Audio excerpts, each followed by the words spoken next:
event for girls 8s, junior 8s, the Prince Phillip Challenge Trophy.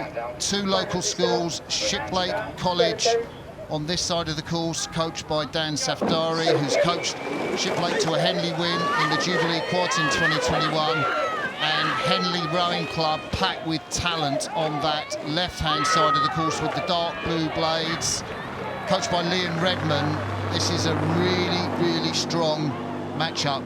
Henley Rowing Club are selected. It's their first race in the contest yesterday. Shiplake had an easy run out against Godolphin and Latimer, and you couldn't put a cigarette paper, I think they say, between them. Yeah, this Shiplake crew looked pretty strong yesterday. And, you know, it'll be interesting to see, having raced yesterday, whether or not that's going to impact them.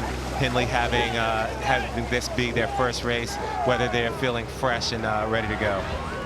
We're picking up the race a little further down the course, and Henley just have the advantage. Such a brave decision by the Shiplake coaching team of Dave Curry and Dan Safdari to move out of the Jubilee, the women's quadruple, and find 8 women who could put together an 8 for the Prince Phillip. It just states the intention of the school. They're still really in contact, but what a great middle of the race from the women from Henley Rowing Club, Akil.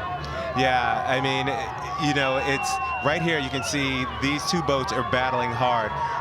There was a quick look over by the coxswain of the Shiplake crew to see what was going on, and you know, she's really calling her girls on right now to see if they can pull through this Henley crew.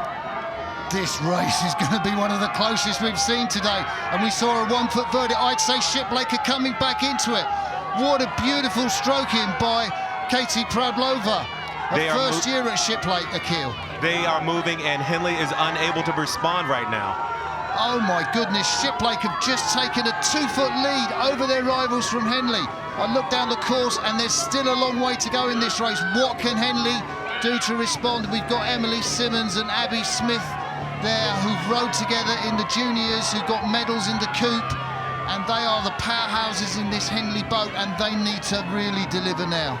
Yeah, it looks as though the Shiplake crew is just a bit lighter. It has a little bit more spring, a little bit more energy, and it looks like Henley's having a hard time powering those oars through the water and getting that boat moving.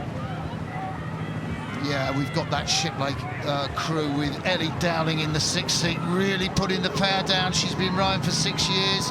She was at Munich Regatta this year, which is where the likely British juniors go to compete, so she could well be in the junior team this year for the World Championships in St. Catharines, Canada. And Sophie Foreman just behind her in the 4th seat. She's off to Iowa, who we saw just race now. Are Henley coming back into it? It looks like they may have found a little pep in their step right now. It looks like they're making a move and trying to hold on to, and then maybe eke back inch by inch on this Shiplake crew. I'm looking down the course. These women have got around about 400 metres to row, and I think Shiplake have checked that move. And what a brave decision to put all your eggs in the 8's basket. And you know, if they can get through this race, they won one yesterday, then obviously they're going to progress on to the Friday of the regatta. That's going to be fantastic for Shiplake rowing.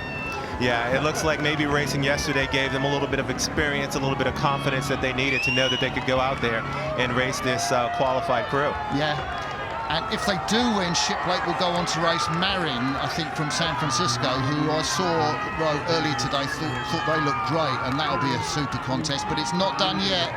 There's the bow woman, Gwenny Hunter, the 17-year-old of Henley Rowing Club. Nice and smooth, keeping it all together, still got good technique.